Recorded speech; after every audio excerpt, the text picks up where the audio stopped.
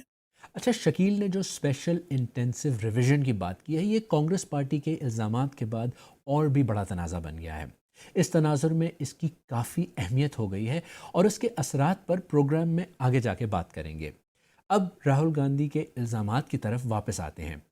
Issue یہ ہے کہ ان کو انویسٹیگیٹ کرنا اتنا آسان کام نہیں ہوگا۔ وہ کیوں؟ اسے سمجھنے کے لیے ہمیں انڈیا کے الیکٹورل سسٹم اور اس کے اسکیل کو دیکھنا پڑے گا، تبھی اندازہ ہوگا کہ یہ کام اتنا مشکل ہے کیوں۔ انڈیا میں 2024 کے الیکشنز میں 1 ارب کے قریب رجسٹرڈ ووٹرز تھے، جو پاکستان کی کل آبادی سے 4 گنا زیادہ ہیں۔ ووٹ 543 حلقوں میں ڈالے گئے۔ 2024 کے عام انتخابات میں 60 کروڑ سے زیادہ لوگوں نے ووٹ ڈالا۔ اب اندازہ لگائیں، اتنے بڑے پیمانے پر ووٹنگ کرانے کے لیے کتنے اہلکاروں کی ضرورت تھی۔ الیکشن میں 1 کروڑ اہلکار اور 2 کروڑ پولنگ ایجنٹس نے کام کیا۔ اچھا، اب آتے ہیں اپوزیشن لیڈر راہل گاندھی کے الزامات پر۔ انہوں نے ایک پریس کانفرنس کی اور سیدھا الزام لگایا کہ الیکشن کمیشن وزیر اعظم مودی کی پارٹی بی جے پی کی مدد کر رہا ہے۔ انہوں نے 5 بڑے الزامات لگائے، انہیں ایک ایک کر کے دیکھتے ہیں۔ سب سے پہلے duplicate voters. Rahul Gandhi duplicate voters کے بارے میں کیا الزام لگاتے ہیں؟ ڈپلیکیٹ ووٹر، جس کا مطلب ایک ووٹر کے نام ووٹر لسٹ میں انیک جگہ آ رہے ہیں۔ غلط یا جعلی ایڈریس۔ راہل گاندھی نے اس کی مثال دیتے ہوئے کہا کہ کئی لوگوں کے گھروں کا نمبر 0 ہے، جو کہ ممکن ہی نہیں۔ ایڈریس ہے ہی نہیں، یا پھر ہاؤس نمبر 0۔ اچھا، کانگریس پارٹی نے جو الزامات لگائے ہیں ان میں ایک اہم الزام ایک ہی ایڈریس پر درجنوں ووٹرز کی رجسٹریشن ہے۔ ایک چھوٹے سے گھر میں 40، 50، 60 لوگ رہے اور مبہم تصاویر۔ راہل گاندھی کے بقول ووٹرز کی تصویروں کے ریکارڈ میں بھی کچھ گڑبڑ ہے۔ چھوٹی سی فوٹو ہے یا پھر فوٹو ہی نہیں ہے، اور وہ جو چھوٹی فوٹو ہے وہ دکھتی بھی نہیں۔ آخر میں فارم 6 کا غلط استعمال۔ پاکستان میں بھی جب آخری بار الیکشن میں دھاندلی کے الزامات لگے تو فارم 47 کا ذکر بار بار ہوا اور اس میں گھپلے کے الزامات لگے۔ انڈیا میں فارم 6 کے بارے میں الزامات بھی کافی سنگین ہیں۔ فارم 6 فرسٹ ٹائم ووٹرز کے لیے ہوتی ہے، مطلب جن کی ایج 18-20 سال کی ہو، مگر ووٹر لسٹ میں 90 سال کے لوگ فارم 6 کا پریوگ کر رہے ہیں۔ تو یہ وہ 5 بڑے الزامات ہیں جو راہل گاندھی کے مطابق الیکشن کمیشن کے ڈیٹا سے سامنے آئے ہیں۔ اپنی پریس کانفرنس میں ایک اور بات جو راہل گاندھی نے کہی وہ یہ ہے کہ انہیں الیکشن کمیشن کی طرف سے یہ ڈیٹا ڈیجیٹل فارم میں نہیں دیا گیا بلکہ پرنٹ کر کے دیا گیا تھا۔ ان کے مطابق جب پرنٹ کیے گئے ڈیٹا کو سکین کرنے کی کوشش کی گئی تو انہیں علم ہوا کہ اس ڈیٹا کو اس طرح پرنٹ کیا گیا ہے کہ یہ مشین ریڈیبل یا سکین نہیں کیا جا سکتا۔ راہل گاندھی کے مطابق اس وجہ سے ان کو الیکشن کمیشن کی طرف سے پرنٹ کیے گئے ریکارڈ میں سے معلومات نکالنے میں 6 مہینے لگے۔ یہ بہت سنگین الزامات ہیں اور ہم نے شروع میں ہی بات کی تھی کہ دوسری سائٹ کا موقف بھی سننا ہوگا۔ انڈیا کے چیف الیکشن کمشنر نے راہل گاندھی کے الزامات کو جھوٹا قرار دیا اور نہایت سنگین قرار دیتے ہوئے راہل گاندھی کو چیلنج کیا کہ وہ انہیں ثابت کریں۔ حلف نامہ دینا ہوگا یا دیش سے معافی مانگنی ہوگی، تیسرا وکلپ نہیں ہے۔ بنا کسی ثبوت کے کسی بھی ویلڈ متداتا کا نام نہیں کٹے گا۔ 0 نمبر۔ آپ کو پتہ ہے اس دیش میں کروڑوں لوگوں کے گھروں کے پتے کے آگے 0 نمبر ہے۔ کیوں؟ کیونکہ پنچایت، میونسپیلٹی جس گھر میں وہ رہتے ہیں انہوں نے ان کا نمبر نہیں دیا۔ تو چناو آیوگ کے نردیش کہتے ہیں اگر ایسا کوئی بھی متداتا اس دیش میں ہے، چناو آیوگ اس کے ساتھ کھڑا ہے اور اس کو نوشنل نمبر دے گا، اور چونکہ کمپیوٹر میں جب اس کو بھرتے ہیں